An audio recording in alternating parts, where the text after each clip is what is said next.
These are the QCY Melobuds Pro, and I've been using them for 3.5 months, and this is my long-term review. If you want to see an in-depth review, I'll have a link to where you can do so right up here in one of these notes for you guys. But videos like this, kind of long-term reviews, came about because I got a ton of questions on my prior video asking if I still use these, are they durable, and would I recommend them? And this is a follow-up to that. We're gonna jump right in talking about the active noise canceling and the sound quality of these, because I think that they have been really, really good, especially given their price point.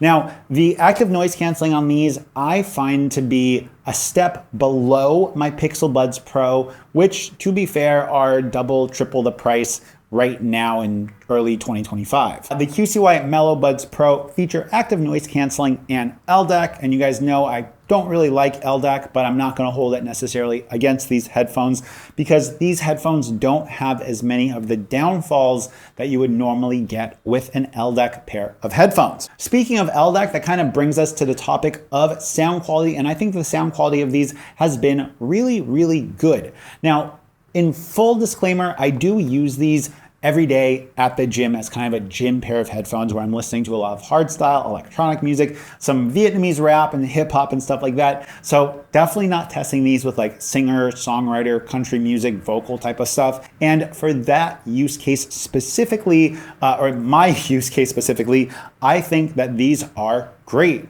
I have not been let down at all. I find that the bass to be really punchy, and I feel like they have enough low end to kind of fuel my workouts and give me the energy that I need in order to get through the workout. Now, talking about ANC, the ANC is pretty good, and the adaptive ANC is actually really good, especially for given the price point.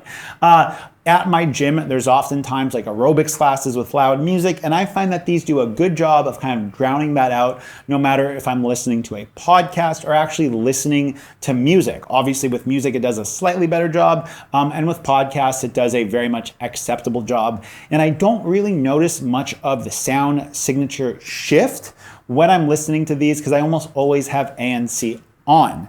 Now, that said, there is a bit of a sound signature shift, but you're just going to get that with ANC headphones, period. My Pixel Buds Pro had that, although they have some wizardry with an adaptive EQ to kind of not have that as much, but again, those are 3 times the price.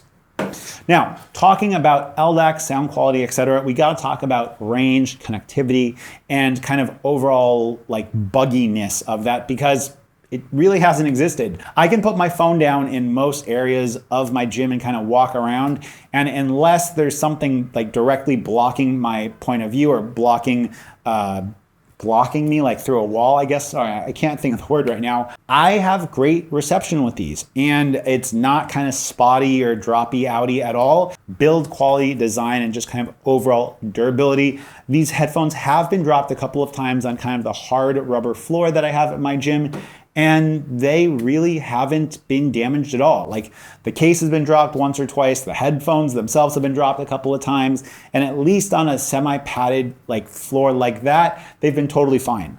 I haven't invested in a case for the case, but if you are going to be using these long term as kind of your personal pair of headphones, I would definitely suggest picking up like a silicone case, and I'll try to link some on AliExpress that you can pick up for these. They're like $2 or $3 usually. I'll also have links where you can buy these on Amazon and AliExpress for all you international peeps. Now, I want to close this video out just kind of talking about what my experience has been with some of the smart or kind of premium features of these headphones, because they've been pretty darn good. I find that these have been really good in regards to like their auto play pause when you take them in and out of your ear. I find that they play pause really quite quickly, although there is a bit of a delay caused by the fact that they are on LDAC. It hasn't really been a game changer or like a deal killer for me, simply because most LDAC headphones have a little bit of latency because LDAC is such a large and bloated codec. It is also worth noting that I've had these at 330 kbps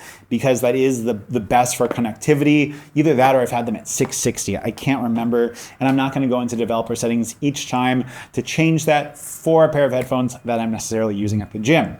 The smart case has actually been quite smart, and every time I take the case out and I open it up, the headphones are usually connected with my phone before I put them in my ears. So I would say that the smart case has been quite smart, and it's definitely performed how you would want it to perform. Now, bugs, quirks, other stuff like that. And every time I take the case out and I open it up, the headphones are usually connected with my phone before I put them in my ears. So I would say that the smart case has been quite smart, and it's definitely performed how you would want it to perform. Now, bugs, quirks, other stuff like that. And I think that is why I can recommend these to most people if you're looking for a more budget pair of headphones where ANC is your primary concern and sound quality is kind of a secondary or third concern behind some premium features and good controls, because the controls of these are great, sound quality is good, ANC is great, case seems relatively durable, and battery life, I have to say, I almost forgot about it, battery life has been out of this world.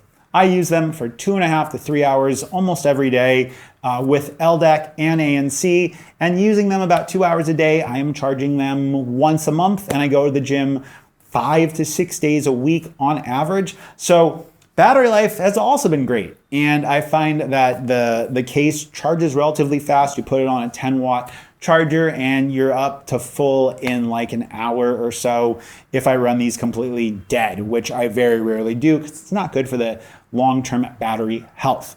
And if you guys want to pick this up, or if you guys like these videos, smashing the like button goes a long way to telling me to make more content like this. And if you guys love the content here, make sure you're subscribed because I have more QCY videos coming. Peace.